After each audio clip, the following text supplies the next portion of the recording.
Nous sommes heureux de nous retrouver autour de cette table pour ouvrir à nouveau la Bible ensemble. Bonjour. Et avant de le faire, eh bien, je vous invite à prier, à nous recueillir. Volontiers. Notre Dieu, nous sommes heureux de nous retrouver, de pouvoir ensemble échanger autour de ta parole, que ton esprit nous guide et nous permette d'être les témoins de ton amour, d'être attentifs à ce que tu veux nous dire pour notre bien et pour le bien de ceux que nous pouvons rencontrer. Au nom du Christ. Amen. Amen.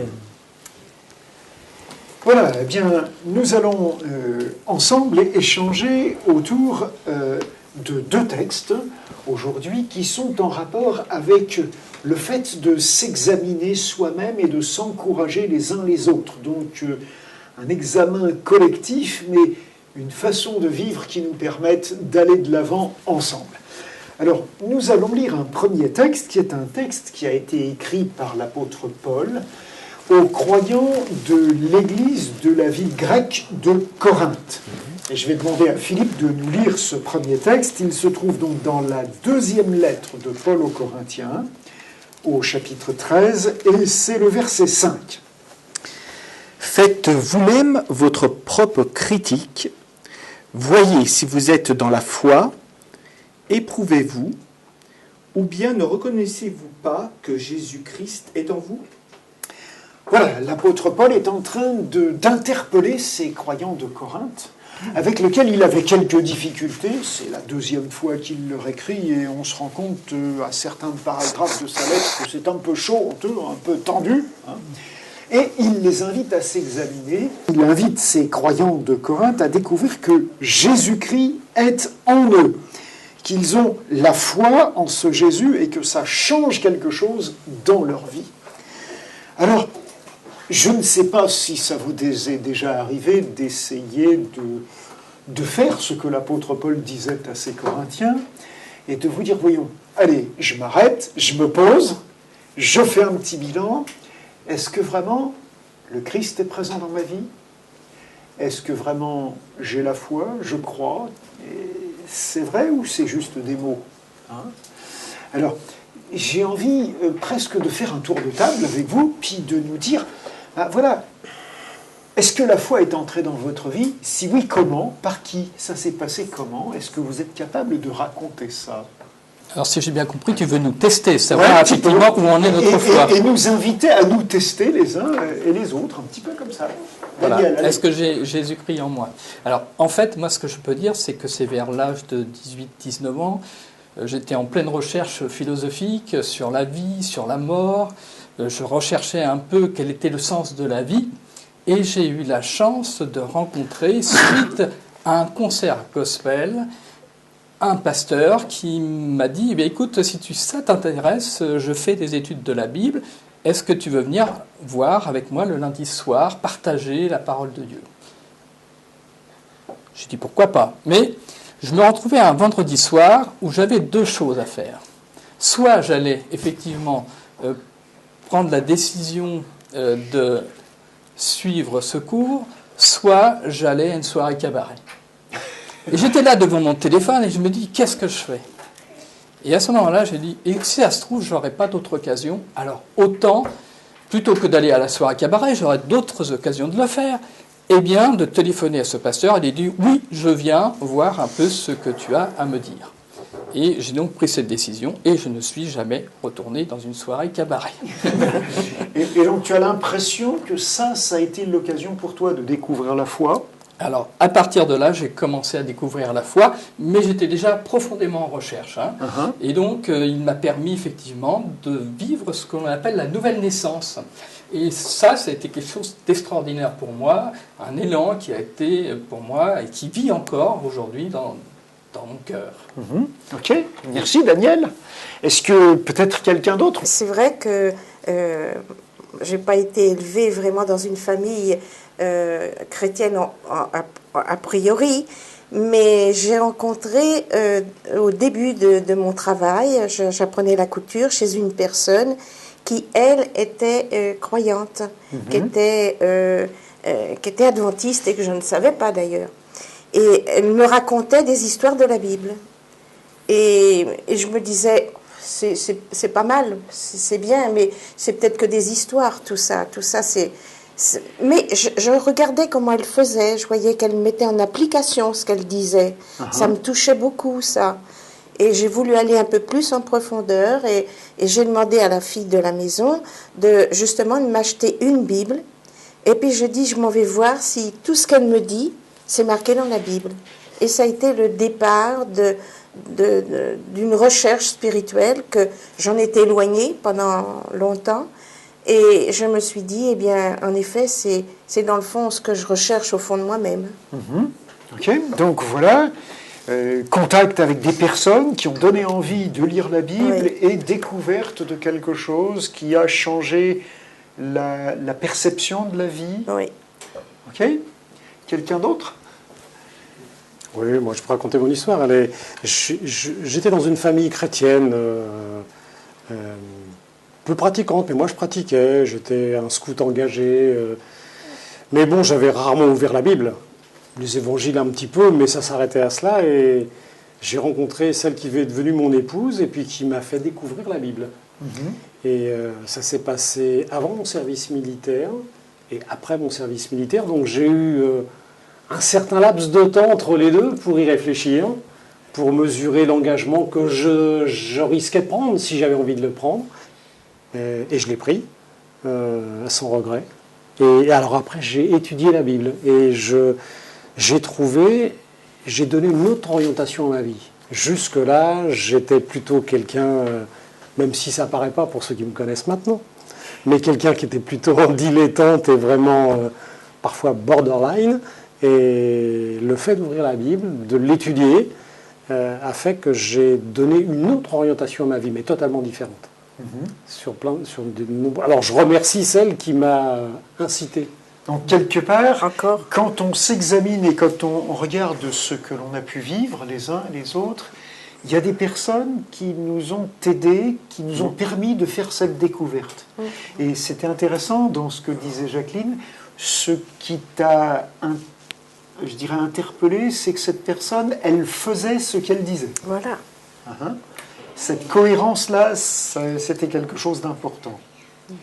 Et dans ce sens-là, si on avait lu toute la suite de ce texte de l'apôtre Paul, on verrait que l'apôtre Paul mettait aussi en jeu sa propre crédibilité, parce que c'était lui qui avait fait connaître l'Évangile à ses Corinthiens, et quand il leur dit de s'examiner, il était conscient que c'était presque lui qui se faisait examiner par eux.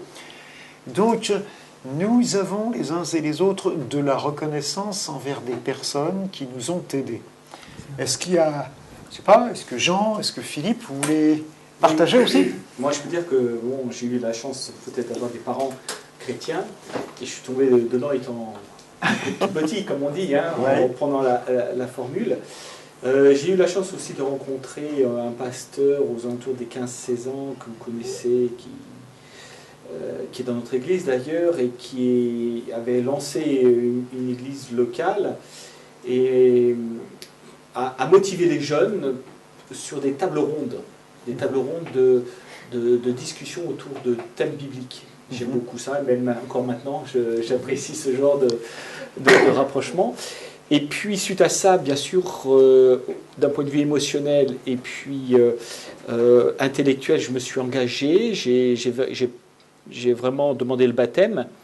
Mais je peux dire qu'il me manquait quelque chose, c'était le vécu.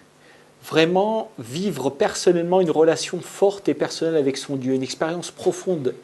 Et là, je l'ai vécu au moment de mon service militaire, quand je me suis retrouvé tout seul en Allemagne pendant 1 an, où là j'étais face à mes croyances ou pas, il n'y avait personne pour me dire si c'était bien ou pas bien, etc. Il fallait véritablement que je prenne une décision en disant, et j'ai demandé mon sabbat, d'aller jusqu'au bout, et là j'ai véritablement, on peut dire, fait une expérience personnelle et profonde avec mon Dieu. C'est là que tu aurais pu peut-être répondre à cette petite expression que tu as lue tout à l'heure, que Jésus était là dans ta vie. Voilà, tout à fait. Et là, je l'ai mesuré parce qu'il m'a non seulement aidé à faire la démarche pour monter toute la hiérarchie, pour amener jusqu'au colonel du régiment où j'étais.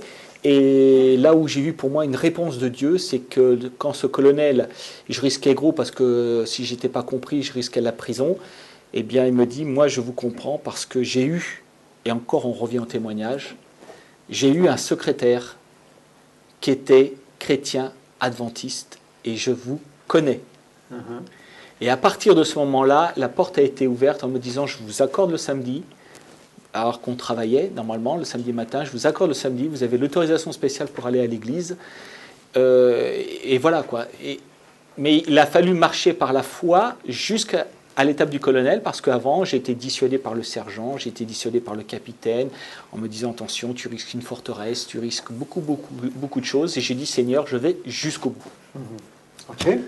Donc voilà, des expériences que nous avons pu vivre les uns ou les autres et qui nous montrent que quand on examine notre vie, eh bien, on peut se poser cette question, est-ce que Dieu est vraiment présent ou est-ce que c'est juste une théorie? Et est-ce qu'il y a des gens qui nous ont aidés à marcher dans cette direction-là? Alors, je voudrais vous inviter à lire un deuxième texte, un texte qui se trouve dans l'Épître aux Hébreux, au chapitre 10, et ce sont les versets 24 et 25. Et Camille va nous lire ces deux versets, donc Épître aux Hébreux, un peu plus loin dans le Nouveau Testament, chapitre 10, versets 24 et 25. Et je vous invite à être attentif aux détails de ce texte. Veillons les uns sur les autres pour nous exciter à l'amour et aux bonnes œuvres. N'abandonnons pas notre assemblée comme c'est la coutume de quelques-uns, mais exhortons-nous réciproquement, et cela d'autant plus que vous voyez s'approcher le jour. Alors, l'auteur de ce texte-là est en train de rappeler qu'appartenir à une assemblée, ça a un objectif. Un, nous exciter les uns les autres, non pas pour faire des bêtises, mais pour aimer mieux ou pour marcher dans l'amour, pour nous stimuler à être des gens qui aiment vraiment et qui se conduisent bien, et puis en même temps pour nous encourager les uns les autres, pour que nous marchions tous dans la même direction, que nous ayons vers ce Dieu, vers ce Fils de Dieu qui est Jésus-Christ. Alors c'est vrai que peut-être que là aussi nous avons des expériences à partager. Est-ce qu'il y a des gens qui vous ont encouragé? Est-ce que le fait de participer à une assemblée, je ne sais pas vous, mais en tout cas moi, depuis ma petite enfance, j'ai toujours été présent dans les assemblées, dans la rencontre du service de culte de mon église, et j'y ai appris des tas de choses. Je m'y suis fait bien sûr des tas d'amis, mais aussi j'ai pu bénéficier de ces encouragements que d'autres m'ont donnés. Et en particulier, je sais très bien que quand j'ai eu 10 ans, une des personnes qui faisait le catéchisme dans la classe où j'étais est allée dire à mes parents quelque chose que je lui avais dit un petit peu en confidence. Je lui avais dit « Un jour, je serai missionnaire ». Et cette personne est allée le répéter à mes parents, et mes parents sont venus me voir en me disant « Mais c'est vrai que tu as dit ça ?» Ben oui, c'est vrai, c'est vrai. Et quelque part, pourquoi j'avais dit ça? Parce qu'il y avait des missionnaires qui passaient voir dans la paroisse où j'étais, qui racontaient leurs expériences en Afrique, dans différents pays du monde. Et moi, ça me faisait rêver. J'étais un petit garçon qui avait envie d'une vie passionnante. Alors c'était peut-être un rêve comme ça, mais c'est vrai que j'ai été marqué par l'influence de ces assemblées que j'ai fréquentées de cette façon-là. Je ne sais pas si l'un ou l'autre d'entre vous, là aussi, veut partager quelque chose par rapport à ce qu'une assemblée a pu vous apporter. Alors, je crois qu'il y a aussi un texte qui me semble intéressant, c'est dans Galates 6, verset 2, « Portez les fardeaux aussi les uns des autres ». Oui. C'est donc être présent auprès de l'autre. Quand on n'est pas tout seul. Voilà, on est beaucoup plus fort. Et je crois que la société en aurait bien besoin en ce moment, où on puisse porter les fardeaux les uns des autres et accueillir celui qui en a besoin. Et je crois que l'Assemblée est là vraiment aussi pour qu'on puisse fraternellement s'entraider, se dire que je suis là, je suis présent. Ouais. Est-ce que toi, tu as vécu une expérience où tu as eu l'impression d'être écrasé par un fardeau et d'autres sont venus t'aider? Je pense que dans ma vie, oui, au fur et à mesure de ma vie chrétienne, j'ai rencontré des hommes exceptionnels qui ont pu m'aider effectivement face à des difficultés. Et, ils ont été vraiment un soutien profond dans ma vie, c'est clair. Ok. Quand tu parles, c'est le verbe qui est utilisé là, alors je ne sais pas si dans la traduction c'est le bon verbe, mais excité, quand on parle d'excitation, en principe, on parle d'autre chose que quand on le terme excité, et là on parle d'excité à l'amour. Et moi ça me fait penser, quand j'ai connu l'Église adventiste, je suis donc dans une communauté sur Paris, et la chose qui m'a marqué, c'est vraiment quelque chose que je m'en souviens encore aujourd'hui, c'était la façon dont j'ai été accueilli. Je venais d'une autre église, non adventiste, mais j'étais reçu comme si j'avais toujours été là, quoi. J'étais pas un étranger, j'étais pas quelqu'un qui venait parce qu'il fréquentait. Non, j'étais membre et j'étais tout de suite associé à toutes les activités. J'étais pas encore baptisé, que j'étais avec le responsable de la librairie missionnaire alors j'y connaissais rien, je connaissais pas les ouvrages, mais bon, j'étais dans le bain. On m'a mis tout de suite dans le bain et je me suis dit, c'est mon église, quoi. Tu t'es senti chez toi. Ah, chez moi. En famille. C'est vrai, moi aussi, ça m'a fait cette impression-là. La première fois, je suis venu à l'église adventiste. Oui.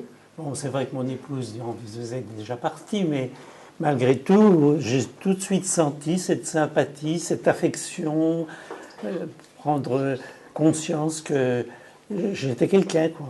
On faisait attention à moi. Et c'est vrai que Ça me fait penser à une petite expérience que j'ai vécue comme ça, au moment où j'ai commencé à fréquenter une église à Paris. Et il y avait au fond de l'église une vieille personne, qui avait au moins 75-80 années. Et moi, j'étais tout jeune. Et donc, elle ne me connaissait pas. Elle vient vers moi, elle me dit bienvenue. Et le midi, je mangeais avec elle. Elle ne savait pas à qui elle avait affaire.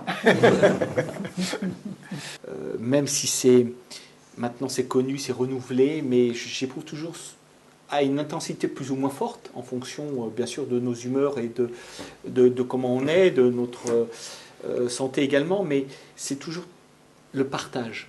Je viens presque plus pour le partage que pour l'écoute. Pourtant, dans notre temps fort du samedi matin, il y a ce qu'on appelle le partage de la parole et le moment de l'écoute de la parole, appelé comme habituellement étude de la Bible, étude de l'école du sabbat, et ensuite moment d'adoration, culte et prédication.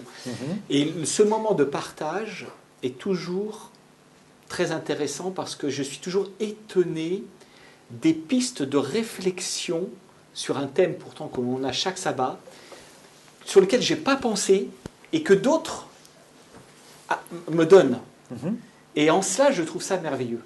Et c'est pour ça que nos assemblées, elles sont utiles. Utiles dans ce sens-là.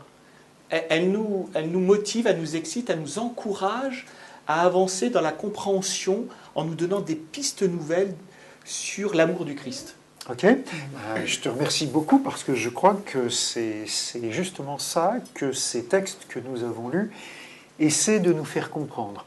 Nous sommes là, ensemble, en tant que croyants, nous avons nos difficultés, nos fardeaux à porter, nous avons aussi nos progrès à faire, et quand nous nous retrouvons, nous sommes là pour nous exciter les uns les autres à faire le bien, pour reprendre l'expression qui était là, mais nous sommes là aussi pour périodiquement faire un examen, vérifier, savoir où nous en sommes, et puis apprendre à se dire, mais oui, c'est vrai, je dois ça à celui-là, ça à celle-là, ça à cette assemblée-là, ça à cette expérience que nous avons vécue ensemble parce qu'on a voulu faire quelque chose ensemble, parce que j'ai écouté celui-là qui me disait ceci ou cela.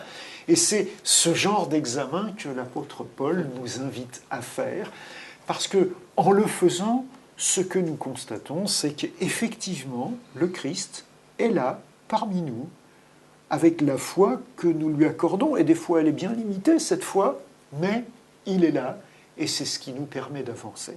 Eh bien, ce que je vous souhaite, c'est de continuer à réfléchir sur ces textes-là, et de ne pas manquer de faire votre petit bilan, et de savoir apprécier les autres et les assemblées auxquelles vous participez.